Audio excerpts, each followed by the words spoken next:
Canada is an amazing place to live, but moving to a different country is always going to be complex.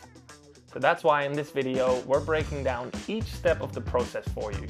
But if it's still too much to handle, at the very end of the video, we're gonna give you a solution that takes care of everything for you. So stick around.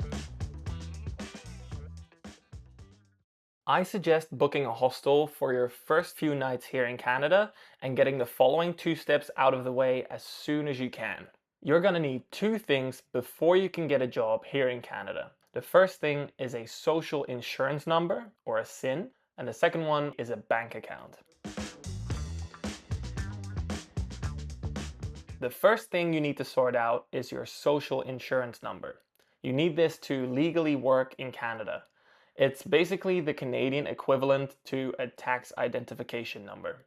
You can get your SIN at Service Canada. There are Service Canada locations all over the country, so wherever you initially arrive, there should be one relatively close by. You don't need an appointment at Service Canada, you can just walk in, but they get really busy really early. So they open at 8:30 in the morning. I got there at 7:30 and I was already 11th in line. People line up from like 7 a.m. And once it got to 8:30, there was like 50 people behind me. So make sure you get there early because it is worth it.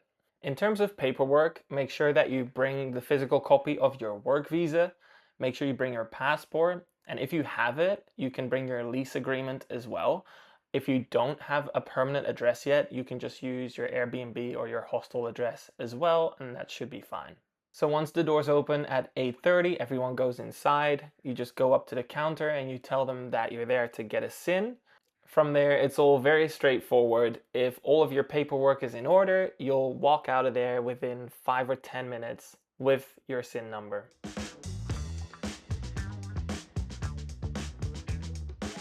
If you want to work in Canada, you're of course gonna need a bank account.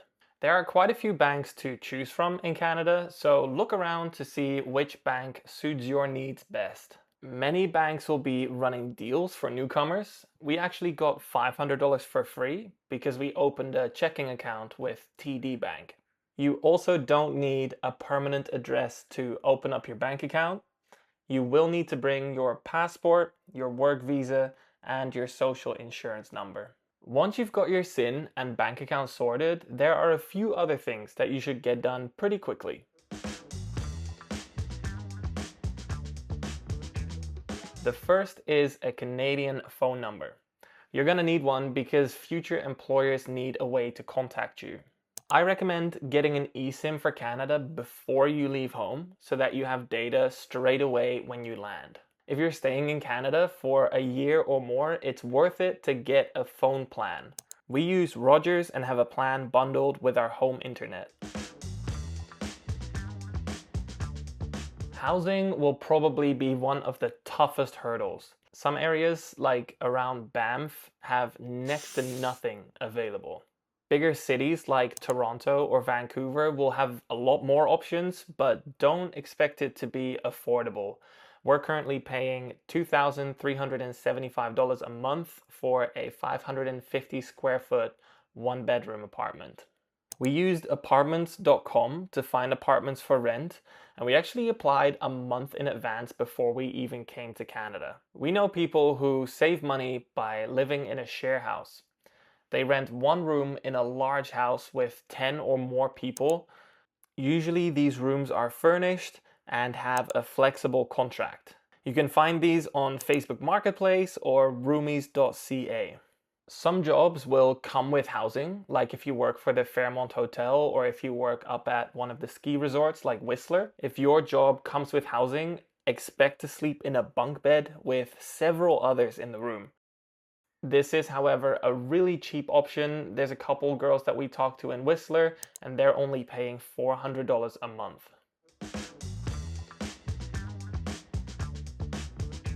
Okay, next up is your driver's license.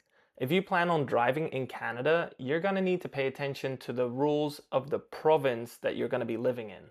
You can drive for 3 to 6 months on a foreign license, but again, that depends on the province that you live in. Also, if your license is not from an English or French speaking country, you may need an international driving permit. Since I live in Vancouver, here is how it works in British Columbia. Everything is handled by the ICBC. If you want a BC license, here is what you're going to do. First, you make an appointment at an ICBC driver licensing office. Make an appointment online because the ICBC gets really busy, and if you make an appointment, you just have a certain time you can just show up and you won't have to wait in line. Bring your passport, work permit, current driver's license, and you're going to need an address that you know you're going to be at for the next few weeks because they're going to have to send you a new driver's license. Once you're at the appointment, they're going to tell you one of two things. Either you can exchange your driver's license and you won't get your old one back, or you're going to have to go through the British Columbian driving system. Certain countries have a deal with British Columbia where they don't require their citizens to do a road test or a knowledge test. For example, the Netherlands doesn't, so I was able to just exchange my driver's license, do a quick vision test, pay a fee, and they take a quick photo of you on the spot that they're going to put on your driver's license as well. They asked me 5 questions about just general traffic rules, but he told me that it doesn't matter if I got them right or wrong. So for me, it was a very easy process. After I paid the fee, he gave me an interim driver's license, and then 2 weeks later, I got my new fresh driver's license in the mail. Now, if your country doesn't have this deal with British Columbia and you can't just exchange your license, here's what's going to happen. Basically, you're going to have to start from scratch. That means that you have to take a written knowledge test on road rules. If you pass, you get your L license, which lets you drive, but only with a fully licensed driver next to you. After that, you wait a set period of time, and then you do your driving test.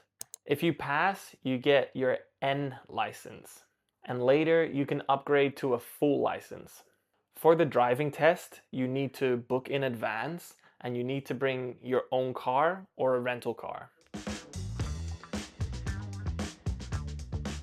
If you work in hospitality like me, honestly, don't bother applying for jobs before you get to Canada. I think that walking into a restaurant and introducing yourself and handing in a physical copy of your CV is still the most effective way to get a job here. That is how I got my job at a beautiful restaurant here in downtown Vancouver. Now, ski resorts and national parks, on the other hand, will hire virtually and months in advance. Ski resorts or national park jobs, think like housekeeping or serving at the park's hotel, do usually come with housing. This blog is a great resource if you want to do a ski season in Canada. If all this seems too overwhelming, there are services that will do everything for you, for a fee, of course. We met 2 people working up at Whistler who got their job and their visa through the Working Holiday Club.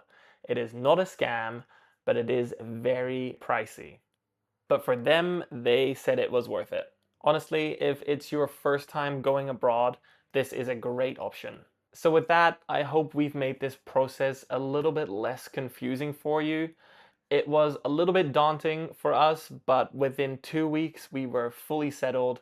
We were starting to fill our apartment with furniture. I had gotten my job, and we were fully enjoying Canadian summer. In our next video, we'll tell you exactly how much it costs to move to one of the most expensive cities in the world, Vancouver, Canada. Subscribe for more travel guides without the fluff.